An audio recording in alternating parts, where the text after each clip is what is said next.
아침 출근길 또는 그냥 언제든지 볼 수 있는 북한산, 관악산, 지리산, 설악산 같은 풍경이 외국인들에게는 그렇게 놀랍다고 하는데요. 실제로 외국인들은 이런 풍경에 대해서 너무나 부럽다면서 한국인들을 향해서 한국인들은 도심 한가운데서 볼 수 있는 산과 능선 풍경을 감사할 줄 모르는 것 같아. 때문에 나는 너무 부럽게만 느껴진다. 내게는 부러움 그 자체이며 한국이 부러워 미치는 요소이지만 한국인들에게는 그저 그 자리 그대로 늘 있었던 그런 풍경이기 때문에 아무렇지 않아 하니까 말이야라고 하면서 한국인들은 마치 배가 불렀다는 식으로 말을 합니다. 외국인들이 말하는 것처럼 우리에게는 그저 그런 일상 풍경일 뿐이죠. 그렇기 때문에 외국인들이 이런 풍경을 부러워하는 걸 우리는 이해할 수가 없습니다. 심지어 가까운 일본만 가봐도 그렇죠. 일본 역시 우리와 마찬가지로 도심 한가운데서 저 멀리 산이 보입니다. 저게 무슨 산인지 저는 모르지만 어쨌든 보이죠. 그래서인지 서양인들이 한국을 그렇게 부러워한다는 것이 더더욱 이해가 안 되실 텐데요. 그런데 미국이나 독일 혹은 프랑스를 여행해 보신 분들께서 지금 다시 생각해보면 이해가 되실 수도 있습니다.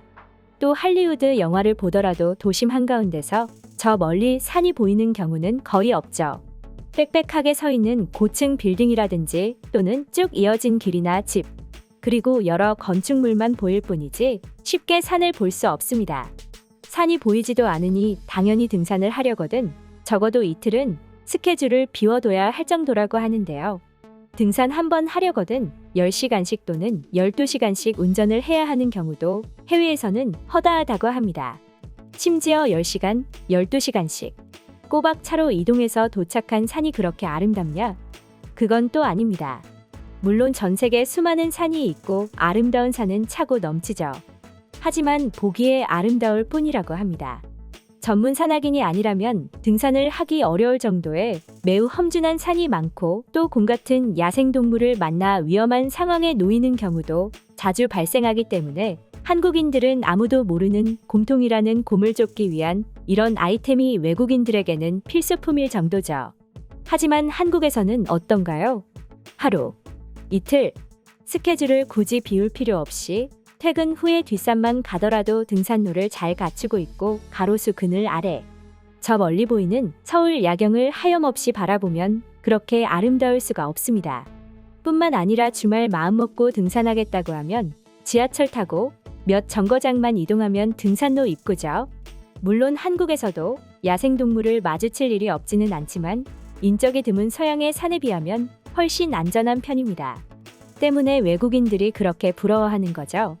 심지어는 해외의 경우 이렇게 등산을 하다 사람을 마주치는 게 매우 어려운 일이기 때문에 조난 사건의 대처가 매우 미비하고 많은 피해 사례가 발생하기도 하죠.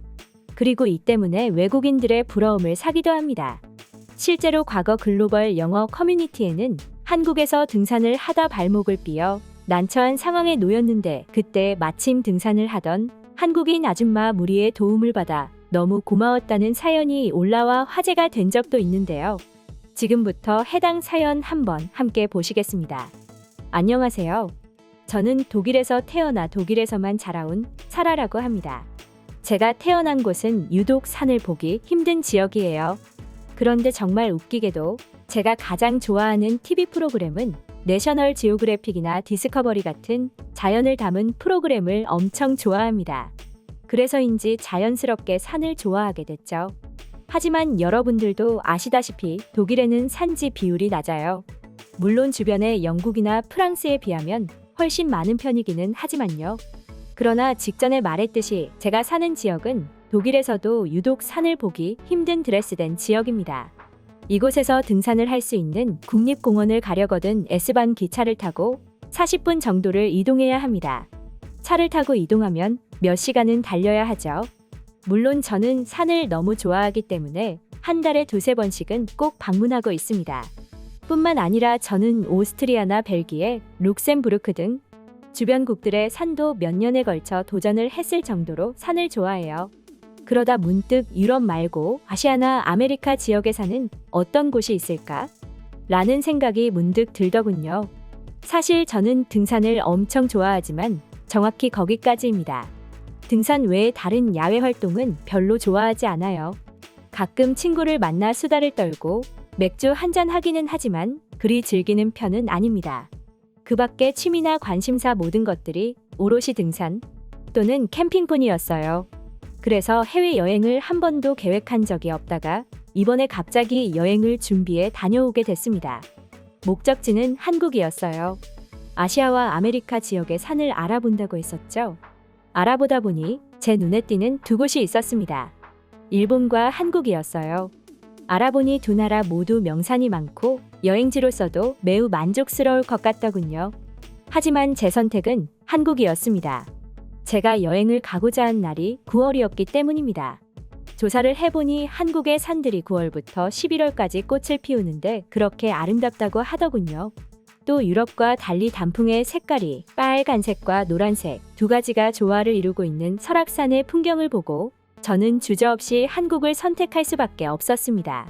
물론 무서웠어요. 해외여행이라고는 독일 주변에 있는 같은 유럽국뿐이었고 그렇다 보니 비행기를 타고 이동한 횟수도 많지가 않아요.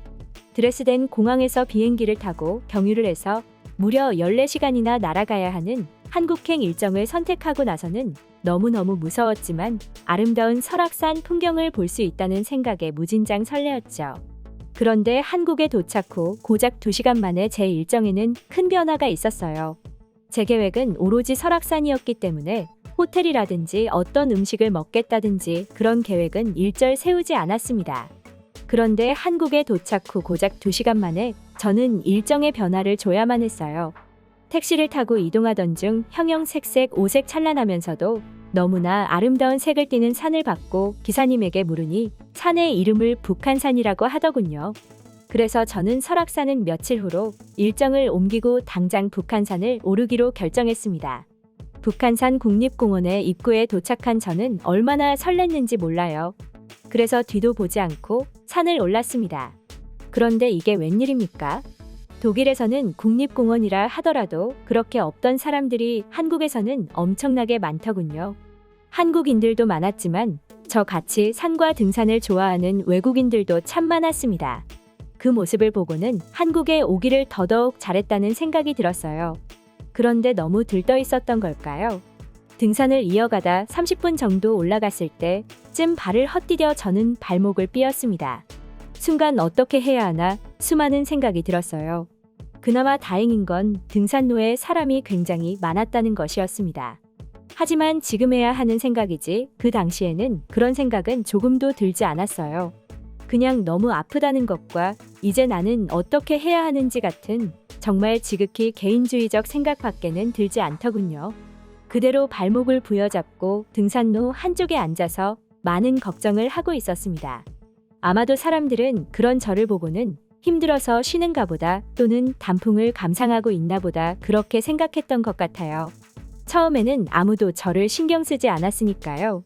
그런데 그렇게 10분쯤 지났을까요? 어떤 아줌마 무리가 제게 다가와서는 말을 걸었습니다. 사실 그분들은 단풍을 보면서 사진을 찍고 서로 찍어주기도 하면서 그렇게 그곳에 머물고 계시던 분들이었어요.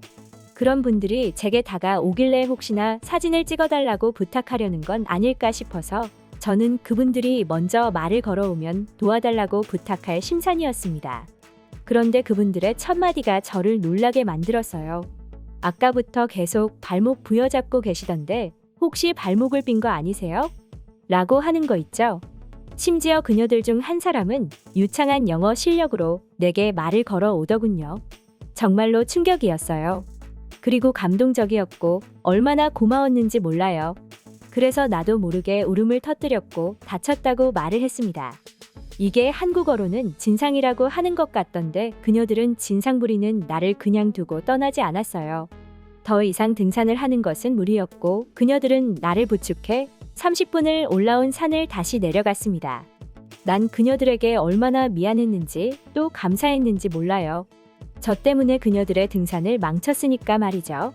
그런데 거기서 끝이 아니라 그녀들은 나를 인근 병원에 데려다줬고 심지어는 병원비까지 대신 내주더라고요. 게다가 그녀들은 내가 치료를 마칠 때까지 기다려주었으며 나와 함께 병원을 나왔습니다. 그러면서 그녀들 중 한 분이 한 말이 내 가슴을 뭉클하게 만들었어요. 본인의 딸이 영국에서 유학 중인데 꼭 자기 딸 같아서 그냥 지나칠 수 없었다고 오늘 집에 가면 딸에게 전화 한번 걸어봐야겠다고 말입니다.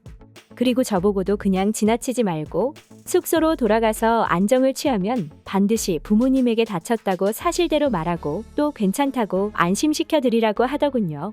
그 말 한마디에 저는 울컥하고야 말았고 결국 저와 그녀는 부둥켜 안고 눈물을 흘렸습니다. 그렇게 우리는 헤어졌어요. 이후로 저는 다친 발목 때문에 한국에 온 목적을 달성할 수는 없었지만 좋은 사람을 만났다는 것에 너무너무 행복했고 이번 한국 여행을 오기를 너무너무 잘했다고 생각했고 한국을 반드시 다시 찾을 거라고 다짐했습니다. 한국에 대한 좋은 추억 오래오래 간직하겠습니다. 글쓴이의 글은 여기까지였습니다. 굉장히 뭉클해지는 사연이 아닐까 싶은데요. 물론 자주 있는 일은 아니지만 대부분의 한국인들은 이렇게 다친 사람이 주변에 있으면 그냥 지나치지 않고 먼저 다가가 말을 걸고 또 도움이 필요하면 기꺼이 도움을 주곤 합니다. 그렇다 보니 개인주의 성향이 강한 서양인들이 한국에 왔을 때 이 같은 경험을 하면 받는 충격과 감동은 배가 되는 것이죠. 그리고 이 글을 본 수많은 해외 네티즌들이 댓글을 통해 감동받았다고 후기를 전했는데요. 지금부터 해외 반응 살펴보도록 하겠습니다.